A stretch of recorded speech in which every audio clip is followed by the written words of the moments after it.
नमस्कार, sports scan में आप सभी का स्वागत है। स्पोर्ट्स स्कैन के आज के संस्करण में मैं हूं करिश्मा राय और श्रोताओं, तमाम खेल खबरों पर विस्तार से चर्चा के लिए हमारे साथ स्टूडियो में मौजूद हैं वरिष्ठ खेल पत्रकार सौमित्र बोस। सौमित्र जी, स्पोर्ट्स स्कैन कार्यक्रम में आपका स्वागत है। नमस्कार, गुड इवनिंग।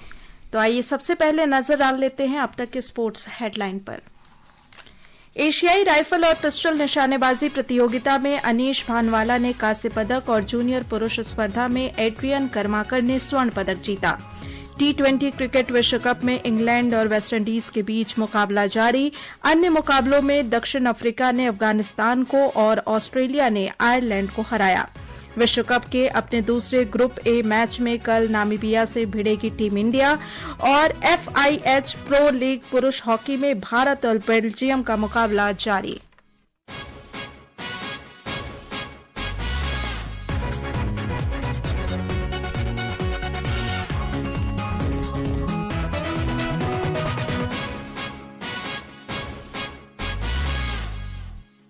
तो श्रोताओं, एशियाई राइफल और पिस्टल निशानेबाजी में लगातार भारतीय खिलाड़ी शानदार प्रदर्शन कर रहे हैं। नई दिल्ली में आज प्रतियोगिता में अनीश भानवाला ने पुरुषों की 25 मीटर रैपिड फायर पिस्टल स्पर्धा में कांस्य पदक जीता। वहीं 50 मीटर राइफल प्रॉन स्पर्धा में बाबू सिंह पवार ने व्यक्तिगत कांस्य पदक जीता और टीम स्पर्धा में भारत को रजत पदक दिलाया। जबकि जूनियर पुरुष स्पर्धा में एड्रियन कर्माकर ने स्वर्ण पदक जीता। 25 मीटर जूनियर पुरुषों के रैपिड फायर पिस्टल में भारत के सूरज शर्मा ने रजत और मुकेश नेल्लावली ने कांस्य पदक जीता। हालांकि टीम प्रतियोगिता में सूरज और मुकेश ने स्वर्ण पदक जीता। तो जिस तरीके से सौमित्र जी लगातार देख रहे हैं कि भारत 75 पदकों के साथ तालिका में अब शीर्ष पे पहुंच चुका है, और ये उपलब्धि भारत के लिए कितनी खास है? बहुत खास है, खास करके कि आपने अनीश भानवाला की जिक्र की है। और अनीश ओलंपियन है, वर्ल्ड चैंपियनशिप सिल्वर मेडलिस्ट है। आज का जो उसने ब्रॉन्ज जीता है वो अनीश का 3rd एशियन मेडल है जी। आपको ये कहना चाहता हूँ कि ये अनीश पेरिस ओलंपिक्स में हालांकि मेडल नहीं जीत सके, मगर ये 25 मीटर रैपिड फायर पिस्टल जो इवेंट उनका है, उनका फेवरेट इवेंट है जी। मगर ये इसी से पता चलता है कि कंपटीशन कितना टफ है। और अनीश फिर भी हमारा देश का अगर top rapid fire pistol shooters में एक है, जैसे मानू बाकर भी है। मगर ये इससे पता चलता है कि कंपटीशन इतना टफ है कि मानू भी गोल्ड नहीं जीत पाती है, क्योंकि ये जो रैपिड फायर पिस्टल है, इनका जो खेलने का जो पद्धति और जो प्रोसेस है, इसके लिए प्रिसिशन टारगेट में और अपना ध्यान रखना बहुत ही जरूरी है। और अनीश का हमने देखा और भी, और एक इनका ये एशियंस में नहीं है, उसका नाम है विजयवीर सिद्धू। विजय और अनीश एक जोड़ी है। मगर ये जो सबसे बड़ी उपलब्धि जो इस टूर्नामेंट एशियन चैंपियनशिप में कि नए नए जो शूटर्स है, पिस्टल शूटर्स और राइफल शूटर्स, ये ऊपर दिखने को मिल रहा है। और खास करके कि ये 2026 में हमारे एशियन गेम्स है, ये अच्छा गुड सिग्नल कि हम एशियन गेम्स में अच्छे करेंगे। बिल्कुल। अगर बात करें तो बाबू सिंह पवार ने भी व्यक्तिगत और टीम दोनों स्पर्धाओं में पदक दिलाया है। वहीं एड्रियन कर्माकर ने स्वर्ण पदक भी दिलाया है। तो इस तरीके से अगर देखा जाए तो भारतीय जूनियर निशानेबाजी के भविष्य को कैसे देखते हैं? एब्सोल्युटली, आपने एकदम सही कहा है कि जैसे मैंने आपको थोड़ी देर पहले बोला कि नए नए जो कॉम्बिनेशन दिख रहा है, ये जो जिसने मेडल जीत रहा है तो जीत रहे। और भी अगर आप थोड़ा सा पीछे हट के देखें कि जिस तरह से लड़की लोग जो निशानेबाजी कर रहे हैं बहुत ही बढ़िया है। जैसे एक नाम मैं लेना चाहता हूँ, रश्मिका सहगल, वो बाएं हाथ के निशानेबाज है। नॉर्मली राइट हैंड को दिखता है, ये बाएं हाथ के है। उनके साथ वंशिका चौधरी भी है। ये इनका जोड़ी बहुत बेहतरीन है। और खास करके 10 मीटर्स पिस्टल मिक्स्ड इवेंट में हमारा जो जोड़ी है सम्राट राणा और सुरुचि सिंह, इनका जोड़ी बहुत ही मेडल प्रोस्पेक्ट में है। आज नहीं, आप एशियन के लेवल तो छोड़ ही दीजिए, आप शायद 2028 ओलंपिक्स में ये जोड़ी को आपको शायद दिखने को मिलेगा। बिल्कुल। इस प्रतियोगिता में अभी तक देखें तो 41 स्वर्ण, 19 रजत और 15 कांस्य पदक भारत के खाते में आ चुके हैं। तो ऐसे में क्या आप मानते हैं कि भारत अब निशानेबाजी में एशिया की नई ताकत बन चुका है? ताकत तो है निशानेबाजी में, कभी आप आगे जाएंगे कभी पीछे जाएंगे। इतना फाइन स्पोर्ट है कि डेसिमल्स में रिजल्ट्स डिक्लेयर होते हैं। इंडिया ऑलरेडी पावर हाउस है, एशियन में नहीं वर्ल्ड में है। मगर आज जो देखिएगा, आज जैसे इंडिया ने 1 या 2 गोल्ड मेडल जीता है, कजाकिस्तान ने 4 गोल्ड मेडल जीता है। ये आगे पीछे होते रहता है, मगर जो सबसे खास बात है जो आपने उल्लेख किया है उसमें है कि जूनियर्स का जो प्रदर्शन है वो बहुत उल्लेखनीय है। और ये देखिए कि जितना जैसे एड्रियन का परफॉर्मेंस है, सुरुचि का परफॉर्मेंस है। लेकिन आपको क्या अंतर नजर आता है सीनियर और जूनियर खिलाड़ियों की बात करें तो उनके खेल में क्या आपको अंतर दिखाई देता है? अंतर नहीं है, सब एक साथ ट्रेनिंग करते हैं। हमारा जो ट्रेनिंग जो हमारे तुगलकाबाद में जो शूटिंग है सबको एक साथ ट्रेनिंग करते हैं, बहुत सारे एक्सपोजर मिलता है।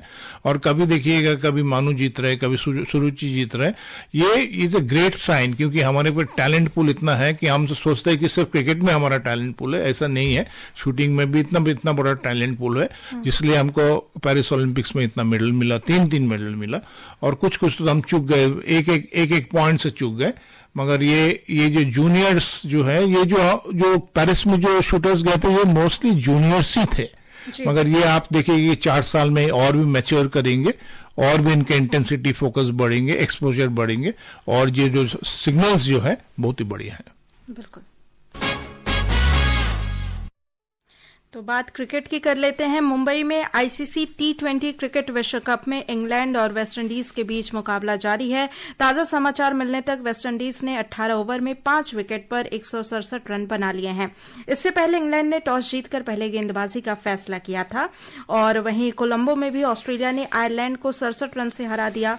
नाथन एलिस ने 12 रन देकर 4 विकेट लिए और प्लेयर ऑफ द मैच का खिताब अपने नाम किया है। तो लगातार हम देख रहे हैं कि सभी टीमें अपनी अपनी तरफ से अच्छा प्रदर्शन करने की कोशिश कर रही हैं।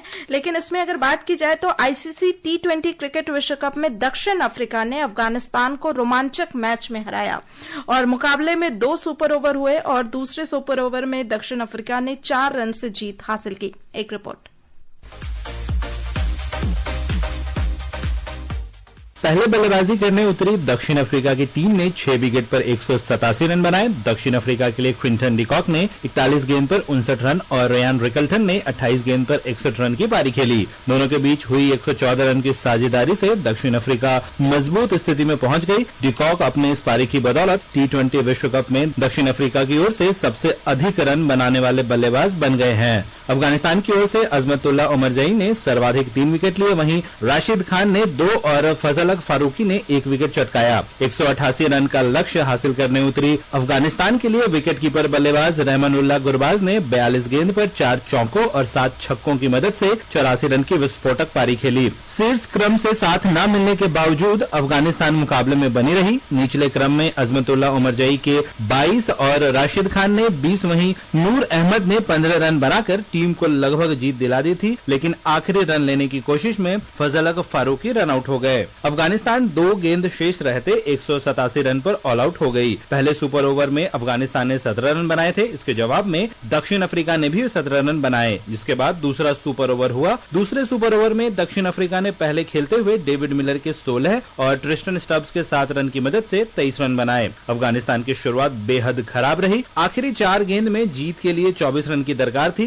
गुरबाज ने लगातार केशव महाराज को 3 छक्के मारे। 1 वाइड गेंद के बावजूद आखिरी गेंद पर 5 रन चाहिए थे। गुरबाज आखिरी गेंद पर आउट हो गए और दक्षिण अफ्रीका ने मुकाबले को 4 रन से जीत लिया। लुंगी एंगडी ने सर्वाधिक 3 विकेट लिए और उन्हें प्लेयर ऑफ द मैच चुना गया। Prashant Kumar, sports can.